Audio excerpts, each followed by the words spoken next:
Okay, chaps, I'm trying to get to the bottom of this massive misfire. So the first thing I'm going to check is that we get a good spark. I'm fairly sure we are, but it's easy to check, so I thought I'd check that so we can discount it and then we can focus on the fuel system. So I've disconnected the magneto, and what I'm going to do is I'm going to put this drill on the magneto shaft and turn it, and I've got a couple of spark plugs out, and so we'll see what spark we've got, which I'm assuming will be good. So I'm just putting the drill on the shaft of the magneto, and then we'll turn it. Now, I don't know if you can see that. We're getting a very good spark. I'm going to turn the lights off. So you might be able to see that a bit better. And of course I've got a light on the drill. I'll see if I can cover that up for the electrical effect. Now, I guess you didn't see that. So that's got a full drill rev. Slow it right down. Good spark at low rev.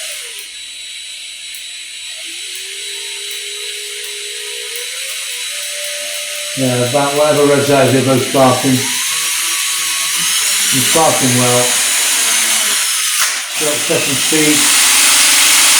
Perfect spark. So let us assume that we're getting a good spark.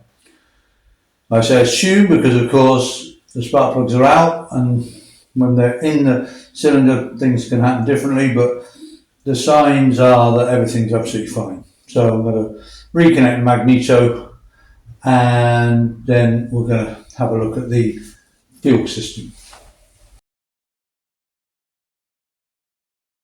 Right, so there's all the crud that's come out of like the carb and the fuel lines and so on. So, not great. Yeah, so I think short term we'll put a filter in, and then long term we've got to clear the tank out and probably reseal it and stuff, but we'll see if putting a filter in will sort it out in the short term.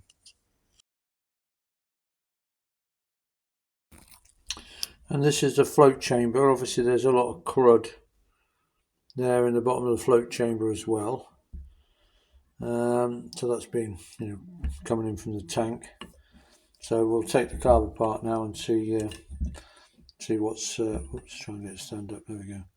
I'll take the carb apart. Right, well that's in the bottom of like the main jet. That's a sump in the bottom of the main jet. Obviously there's stuff in there, so that's not good. We'll see if we can take the rest of the carb apart and have a look. Okay, I've taken a needle jet, main jet, out of the carb, and that all seems clear. You can see through that. You can probably, I don't know if I can get it so you can see through that. Oops, get my focus. Yeah, there you go. It's all clear. I'll clear the carb out, but I think the blockage, if anything, is actually on the petrol taps and the supply line into the carburetor rather than in the carburetor itself, which is kind of good news. I'll clean all the carb out just to make sure, but I think that's the problem. It's fuel starvation, not from bits in the carb, but from just actual petrol getting into the carburetor. Right, I've driven the core out of the actual carburetor body just by heating the body slightly, then tapping it out. But I thought I'd better get it out, and I'm just going to totally check that it's all there's tiny little airways, like there's a couple there. There's one there. There's in this little dint. There's three sort of airways or fuelways, for the pilot system, and then of course in the Venturi and so on. So I just want to check that they're all. And there's one actually in there. I think, where is it? Is there a hole actually in the body as well? I don't remember. No, maybe not.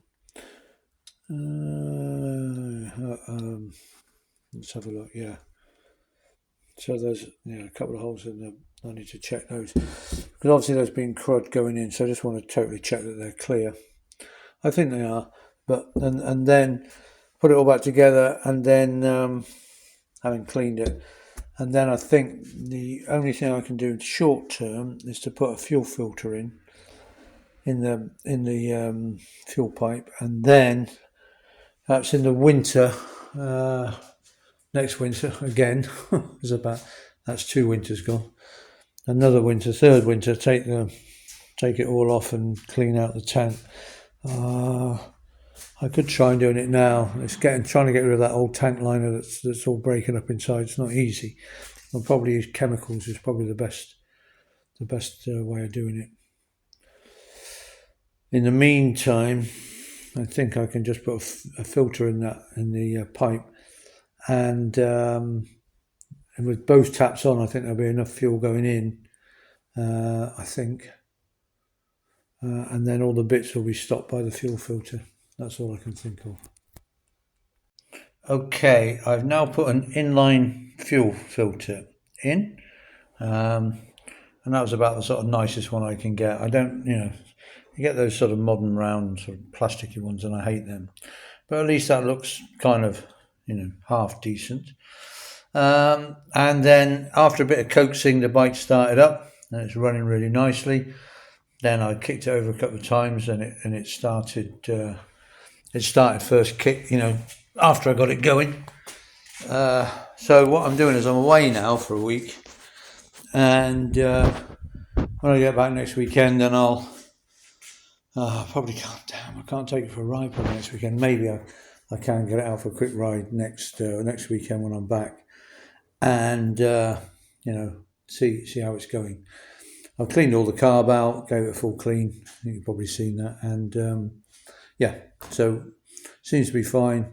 Give it a week, and then we'll see how it's going next week.